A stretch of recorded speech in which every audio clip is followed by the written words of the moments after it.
So I just got done with seeing Mission Impossible 7, Dead Reckoning Part 1. I was a huge fan of the previous several movies. I really like this one too. The action is totally up to snuff. I mean, it literally, the car chase, spoiler alert, there's a car chase, you've seen it in the trailers, was amazing, as was, the train scene. I did notice that it started a bit slow. And it felt like there were little weird cuts between scenes, which I have to think had something to do with COVID. I feel like they were filming, and again, this is totally, I have no idea, I'm just assuming, but it felt like they were filming and then maybe it got shut down and they just couldn't go back to film again until after, or they just didn't, and they used a exposition scene to tie the scenes together, because I noticed that at the beginning where they were, there's an action scene, it kind of just trailed off. They had a little bit of exposition, and then it went to another action scene. So that was a little weird. It was very well done, though, in all of the individual scenes in between. Like there's an airport scene that's fantastic. I mean, the whole chemistry between the cast is great, and I'm so happy that they have managed to keep so many people through multiple movies. I mean, they built a team, and you really like to see that. And I think that some of the new characters that they brought in, Palm Clementoff's character is actually really cool. And I think that was a great addition. In case you don't know, that's the person that plays Mantis in the Guardians of the Galaxy. She's this kind of, I guess, I don't really know, assassin type person. Again, that's in the trailer, so I'm not spoiling anything.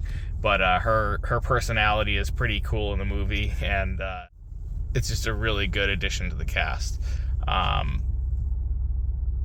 There's not really much more to say. It's a Mission Impossible movie. It is definitely part 1 of 2. It does leave you kind of in the middle, which happens a lot. I mean, it's not unsatisfying, but it's not closure, which makes sense because it's part 1 of 2. But I will say, if this is the end of the Mission Impossible series, or at least with Ethan Hunt, Tom Cruise, it makes sense that they would draw it out, just to kind of, give it a proper send-off. But it definitely made the pacing of the movie feel a little bit slower in the non-action scenes. The topic of the movie, though, is all too present, top of mind, with who the villain is. I don't know if they've even talked about it in the previews, so I'm not going to spoil anything there. But it really does make you think, for more ways than one.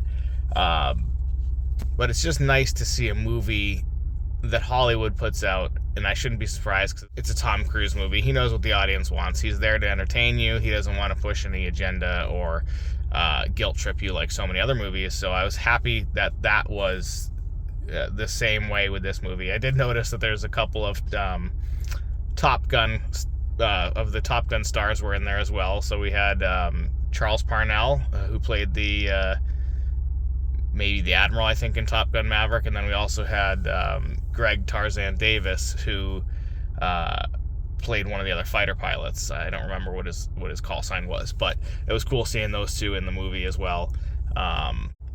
Good to see that Tom Cruise does bring along other stars he's worked with to keep the chemistry going, and it definitely existed in this.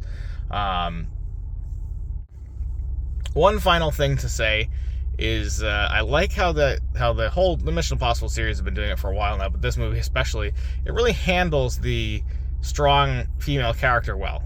As we saw in the last couple of movies, you had Ilsa, who's a very strong female character, and this has Haley Atwell, Ilsa, Rebecca Ferguson, and Palm Clementoff, and then I don't know her name, but the one who plays the arms dealer. I think it's Alana, played by Vanessa Kirby, I think. She was in the last movie. as well. And maybe the one before that, I don't remember. Actually, I'm not sure. Either way, I do love the way that they can add these strong female characters. Not that it matters, to be honest, but you know, like you don't think about it. They're just there as good characters, and to make them strong, you don't have to make the other characters weak.